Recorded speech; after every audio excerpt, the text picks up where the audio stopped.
Shady. Alright, what's good, y'all? You already know what it is. That I'm reacting to NBA fans aren't ready to hear the truth.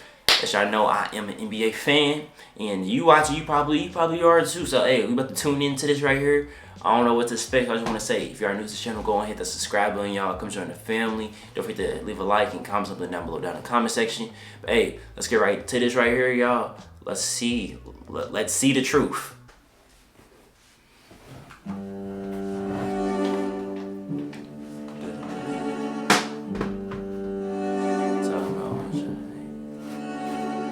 Y'all already confirmed it. Oh. Wait. Somebody said Anthony Davis better than Tim? Okay. MJ wins. Oh. Oh. Oh. The good old hot take. The necessary evil of the sports world. Through the good ones, the bad ones, and the downright atrocious ones. We once again find ourselves racking our brains, trying to figure out how some people come up with this nonsense. But today, I've done the brain racking for you, and found some of the hottest NBA Hold up. Real quick. takes on the internet. So, buckle up. This may be a bumpy ride. Let's do Today's this. video is brought to you. Let me tell you something. I'm not sponsored by SeatGeek, but SeatGeek, if you do want to sponsor your boy, you know what I mean? I got you. I would do all the promoting in the world, but hey. Yay, hot takes. So, despite my head still reeling from our last batch, we've got some. He said Michael Jordan would have switched hands. You'd think I'd know better than to peer into the cold, soulless abyss of casual NBA fandom by now. But I'm sick. I can't help myself. And I've got nothing better to do. So here we are. Right. Now this first one, some people are not going to be happy with. This NBA fan says, in terms of excitement, Steph is this generation's Jordan. And I agree. Steph may not be this generation's best player, but when it comes to drawing eyes and attention and putting on an absolute show, there's no one that does it like Stephen Curry. The deep threes, the antics, the fact that he's still on the same team that drafted him. It all adds to the Steph experience that fans across the globe love about watching him play. This man has kids on the other side of the planet rocking his jersey trying to knock down look-away threes. Yeah. This relatively small, unassuming athlete who wasn't a superstar recruit, rising through the NBA ranks and winning titles amongst giants. How can you not? He got the rings too. Is there anything as thrilling as watching Steph come down the court? Defense absolutely scrambling, trying, hoping they can stall the inevitable. But it's too late. Steph is pulling up from 30 feet, and the outcome is already set in stone. Curry, long distance. Hey, keep it a buck. Like, where's we putting Steph Curry of all time, though? Like, we have, like, legit, you have to put respect on my man's name, though. Like, you gotta put respect on it, though. Like, hey, let's not forget, like I said, unanimous MVP. He got the rings to show it. He's literally the greatest shooter of all time. Let's not forget that. And on top of that, he's literally holding a record, his own record right now. You know what I mean? Like, it's going crazy. Like, hey, I don't know. There's just nothing like it. The fans love Steph. He's the people's champ. And I agree that in terms of excitement, he is this generation's Jordan. Now, with Nikola Jokic making a run for his third straight league MVP, the man is on track to making NBA history. But with all that success has come more scrutiny for his shortcomings. Some of these critiques are absolutely ridiculous, and some might be warranted. A couple days ago, Stephen A. Smith said that Jokic potentially winning back-to-back-to-back league MVPs, despite his lack of playoff success, is almost criminal, questioning the validity of his awards. And like many fans of the NBA, this guy feels that this criticism of Jokic isn't fair, because he's always made the most of what he's been given in the playoffs year after year. And I understand this line of thinking. I mean, the MVP is a regular season award after all, so the playoffs really shouldn't be brought up in this discussion. But it is. And it always has been. Since the beginning of time, NBA fans have used the playoffs as a bit of a litmus test to try to validate or invalidate regular season MVPs. It's practically a rite of passage for any all-time great player. And Nikola Jokic should be no exception of this. Must we not forget, Giannis was getting eviscerated for coming up short in the postseason after winning back-to-back MVPs. Or when people called LeBron a choke artist for winning 2 MVPs but failing to win a championship. Yeah. Or when Kobe was stiffed out of possibly multiple MVPs because the Lakers just weren't a real contender at the time. Oh my gosh, bro. You know bro, that's just, bro, like, one of that, like, man, I be telling him, I'm like, bro, Kobe, he's supposed to have so many more MVPs, bro.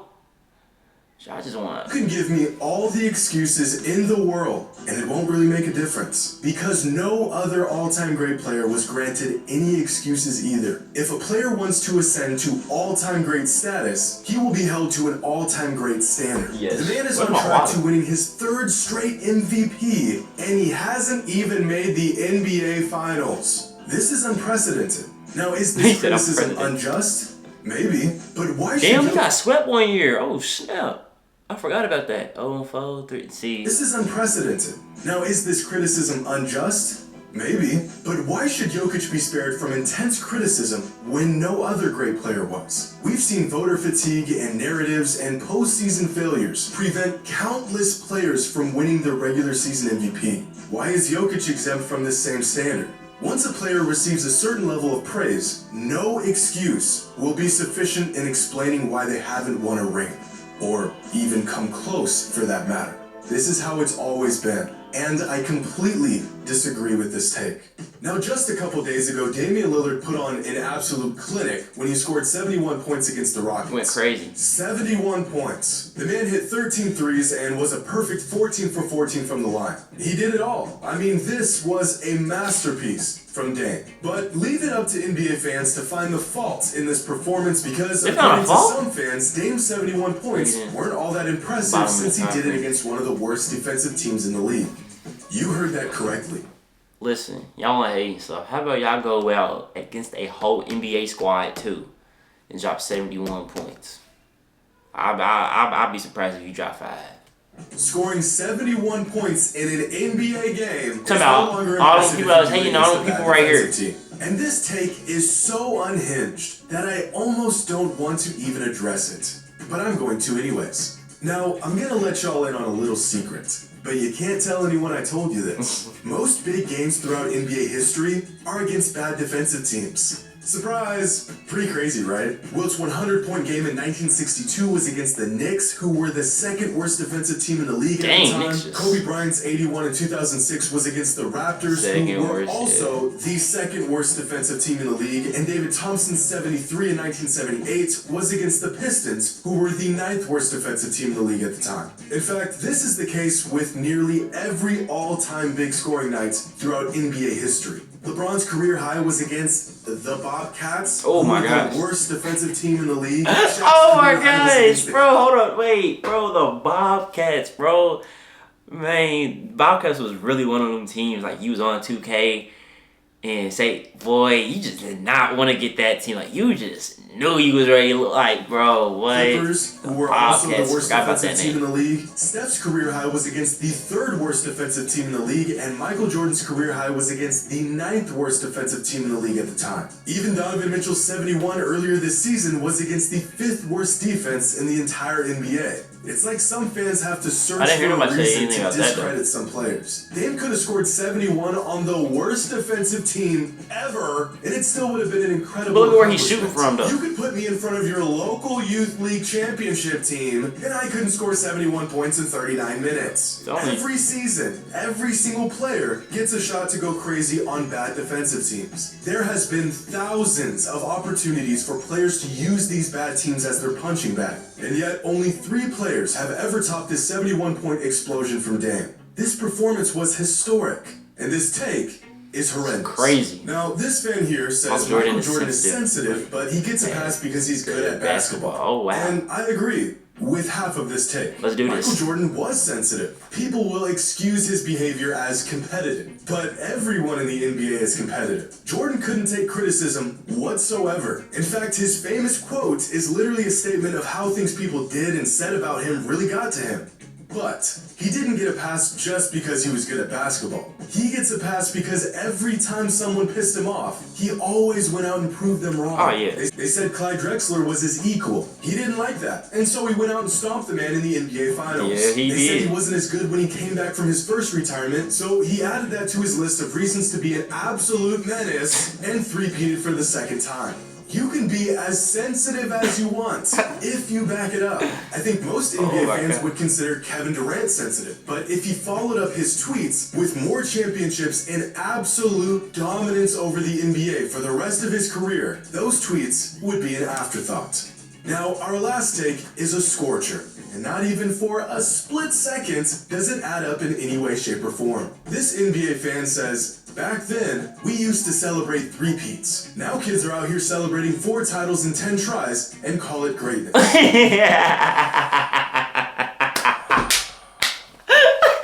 This is so stupid. Now, clearly, this is referring to LeBron James.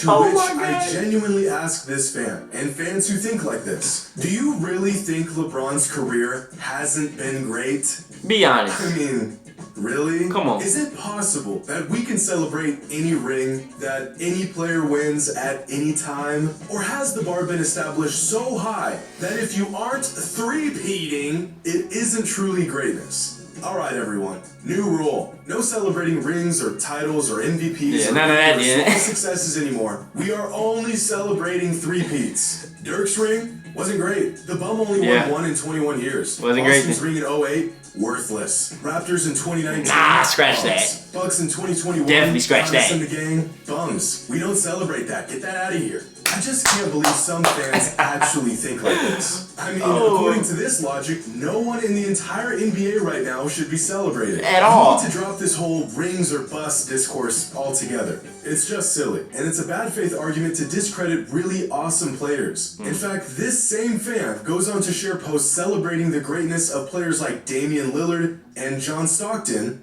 who've never won a ring. And most ironic of all, this fan goes on to say that the '89 Cleveland Cavaliers were the greatest team in franchise history. We're done. Literally describing a team that was bounced out of the first round of the playoffs as the greatest. We're done. So not only is this line of thinking flat out wrong, it's disingenuous. A player doesn't need to pull off the greatest feat in the history of the game to be great. Greatness comes in many different shapes and forms. And apparently, so do takes on the NBA.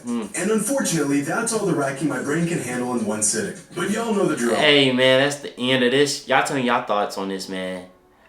Like, it's just crazy, you know, like, it's fun. It's fun to just talk and just debate about. But some people you just most definitely just cannot debate with at all. Because, you know, because that last thing was crazy. Like, you gotta have a three-peat, yo. But hey, hope y'all did enjoy. I thank y'all. I love y'all. Don't forget to hit the subscribe button, y'all. Don't forget to leave a like. And yeah, comment something down below in the comment section. But yeah, I'll be back with another banger. Your boy's out. Oh my goodness.